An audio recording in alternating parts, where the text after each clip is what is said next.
Assalamualaikum warahmatullahi wabarakatuh. Perkenalkan, nama saya Muhammad Rifki Haikal, NIM C0112011030.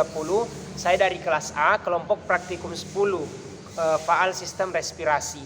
Di sini saya akan menjelaskan tentang mekanisme yang terjadi pada sistem respirasi manusia, yaitu inspirasi dan ekspirasi. Sebelumnya, setiap sistem di dalam tubuh manusia bertanggung jawab dalam terjadinya homeostasis di dalam tubuh.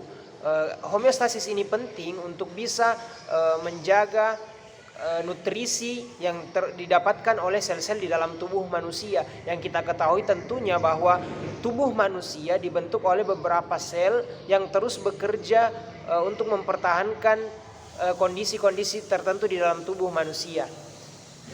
Ada dua hal yang penting dijaga oleh sistem respirasi, berkontribusi di dalam menjaga konsentrasi CO2 dan O2 di dalam tubuh manusia, kemudian juga berkontribusi dalam menjaga pH di dalam yang ada di dalam tubuh manusia.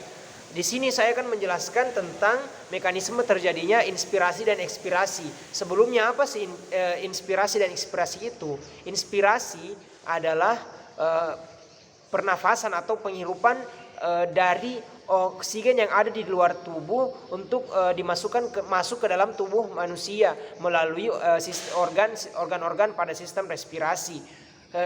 Sebaliknya, ekspirasi itu adalah proses pelepasan karbon dioksida yang telah digunakan oleh jaringan dan sel-sel di dalam tubuh untuk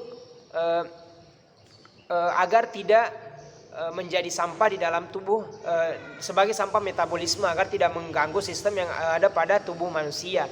Kemudian bagaimana jalannya sistem tersebut?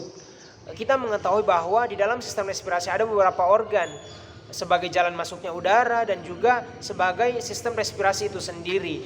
Yang pertama ada hidung, kemudian selanjutnya nasofaring, kemudian ada laring.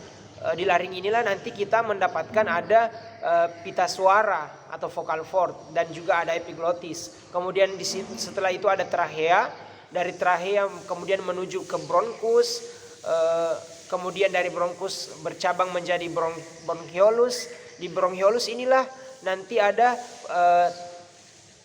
perbatasan antara sistem konduksi atau jalan masuk udara dan sistem respirasi itu sendiri, dikenal dengan bronchiolus terminalis sebagai akhir dari sistem konduksi, dan juga bronchiolus respiratorius. Kemudian setelah bronchiolus dia akan membentuk cabangan lagi yang dinamakan dengan alveolus.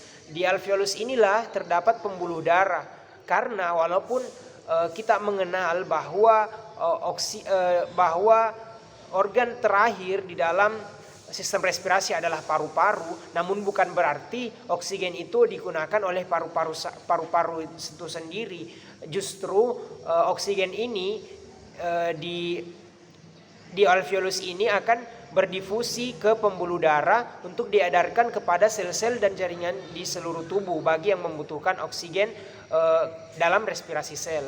Kemudian sampah metabolisme berupa karbon dioksida akan dikeluarkan juga melalui paru-paru, juga melalui difusi kemudian memasuki paru-paru, kemudian melewati jalan yang sama untuk dikeluarkan dari tubuh manusia atau ke atmosfer sekitar kita.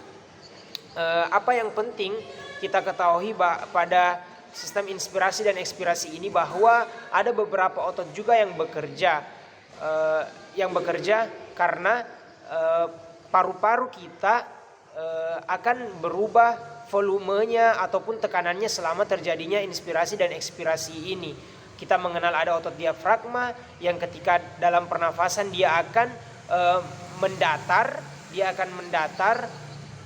kemudian volume paru-paru akan membesar, maka tekanan di dalam akan turun. Karena tekanan di dalam turun, tekanan di luar atmosfer lebih tinggi daripada tekanan di dalam, maka udara akan masuk. Begitupun sebaliknya, ketika tekanan udara di dalam paru-paru kita menurun karena volume paru-paru yang mengecil, maka karena tekanan yang besar di dalam paru-paru kita, maka udara akan keluar sebagai jalannya ekspirasi. Segitu saja. Assalamualaikum warahmatullahi wabarakatuh.